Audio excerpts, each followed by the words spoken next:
further ado, Vance Denning.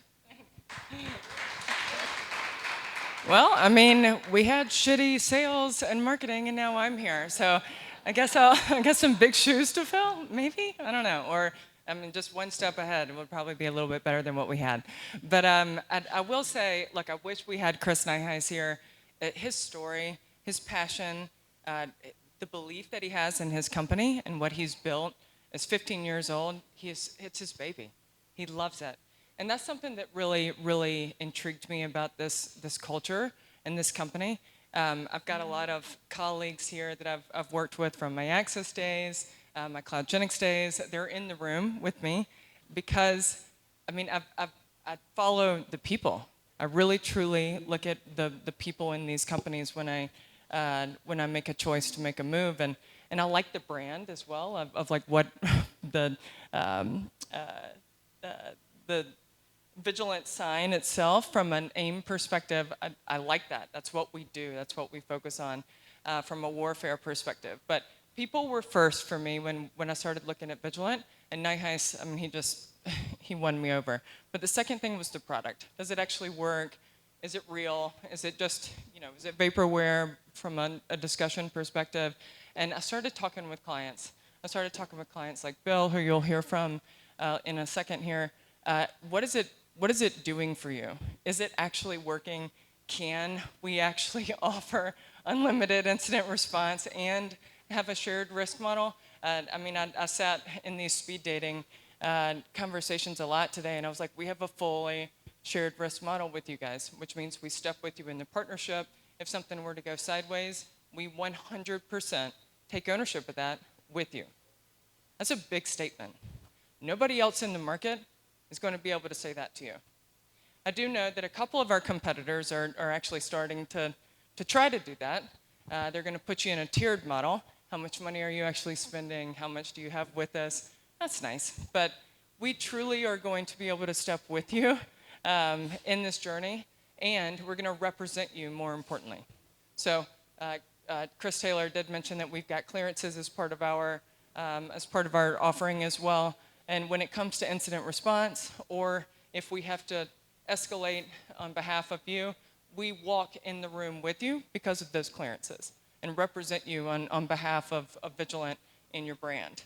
The other thing when I talk about brand, this is something that I never really realized. And working at security companies, like I started my career with Cisco Systems and Palo and Axis and so forth, one big thing that we always wanted was, let's put our customer's name in lights. Let's put everybody's name in lights. GE, the Procter & Gamble's, the Murphy Plywood. I mean, the list goes on and on. Let's put every company name in lights.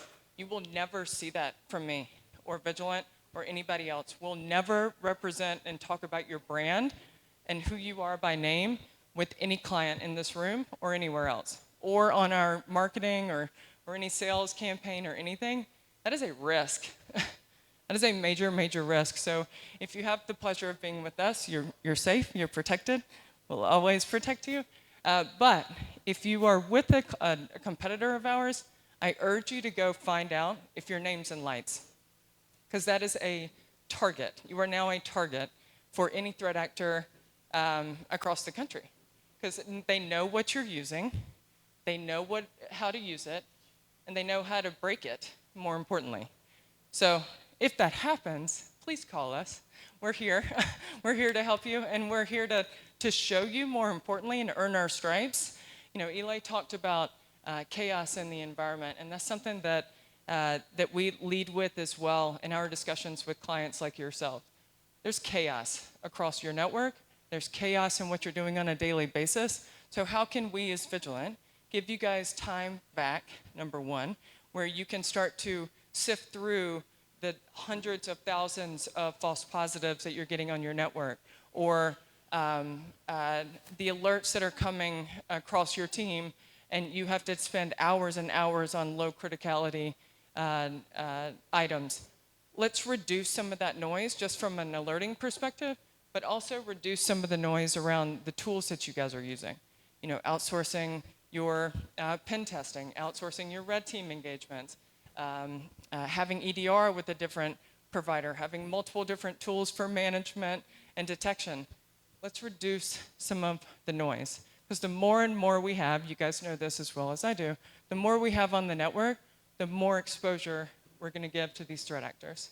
So we're excited about what we're building with Vigilant. And I mean, I can talk about it till I'm blue in the face because I'm proud of it. That's why I'm here. And I'm glad that we're not for sale. That means we don't have to do anything unnatural because we're not reporting to the board. We're not reporting to a number. I get to do what's right, not just for me and what we're doing with our brand, but for you as our client. So we're never going to have to do anything unnatural. If it's around pricing, if it's marketing, if it's even feature and functionality builds, we're going to be walking with you along this journey. And I'm really, really proud of what we're doing. I'm excited, more excited about to show you how we do that. I don't want you to just take my word from it. So I'd love to have Bill come up and talk a little bit about his experience.